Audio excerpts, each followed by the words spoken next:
I'm Cookie, and welcome back to another episode of the Untold Origins, the series where I talk about the backstories of one or multiple minor characters from my series Legends.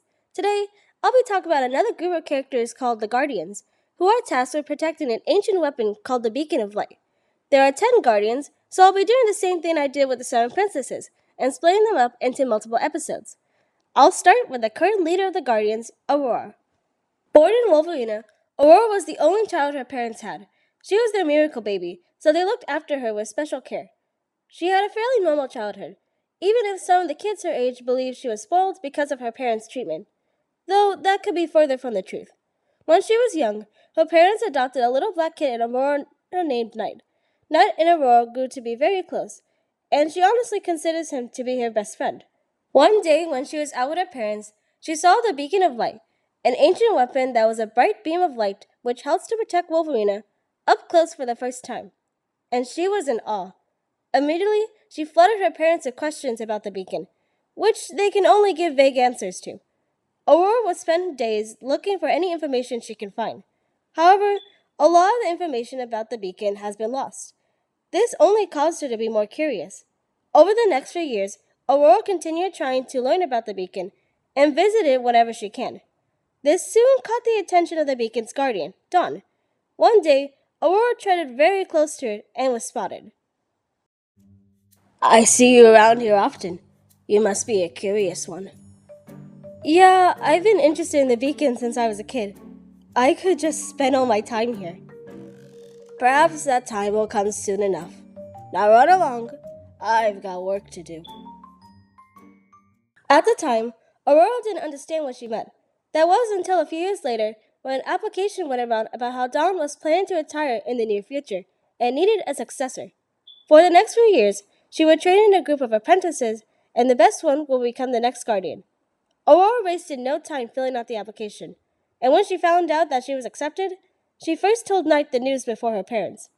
And so, when everyone else went off to college, she began training with the other apprentices. On the first day, Dawn instructed everyone to pick a weapon, a decision they could not change once made.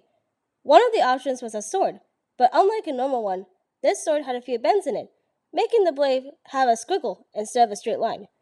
Aurora had noticed the other apprentices overlooking it, and decided to choose it as her weapon. From then on, she would learn how to wield it in its fullest potential. She would train with the other apprentices. One of them, called Apollo, who had picked a bow as his weapon, became quite good friends with Aurora. It's nice to have someone to talk to, other than my cat, of course. Yeah, most other kids kind of saw me as weird, but it's nice that you don't think that. Every day, she would train, with Knight in the background watching. She improved very quickly compared to the other apprentices, and when their knowledge was tested, Aurora would be the first to answer. Over time, this caused the other apprentices to resent her.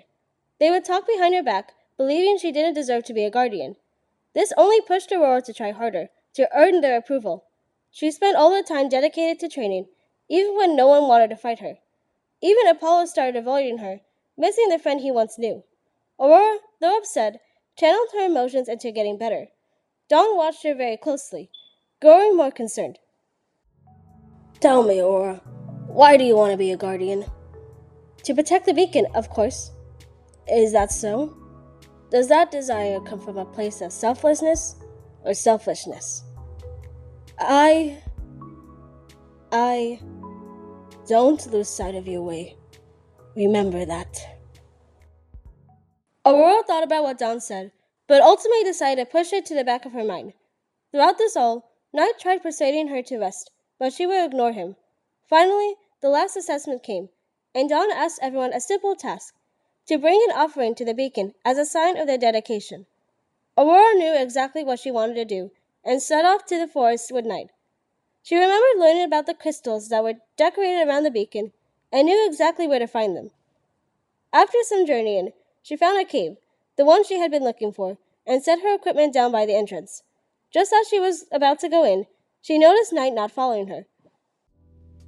Aren't you coming? No. There's something off about this place. Oh, you worry too much. And you don't worry enough. Do you even care that I care about you? That I'm the one looking out for you? Of course I do. Really. because I don't feel appreciated, and I'm tired of this treatment. Night, wait! Night leaves Aurora alone, but she knows not to go after him. She treads into the cave.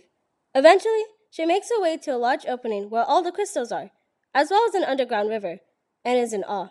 She carefully takes one and leaves. As she heads back, she thinks about how to apologize to Night. And when she is finally out, she is shocked to see a large group of people waiting to attack her. She tries to fight them off, but there are too many of them, and she is forced to the ground, her hands tied up behind her back. The crystal is then taken from her, and the leader introduces himself as Bronze. Aurora tries to escape, calling out to Night, but is quickly gagged, dragged away, and tossed inside a truck. She kicks at the door and struggles against her restraints, but she is unable to free herself.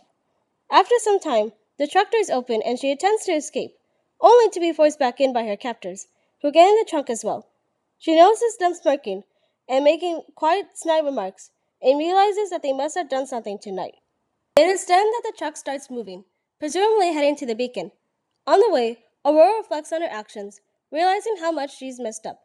She focused too much on trying to be the best guardian to earn approval that she didn't realistically need, and ignored everyone and everything around her.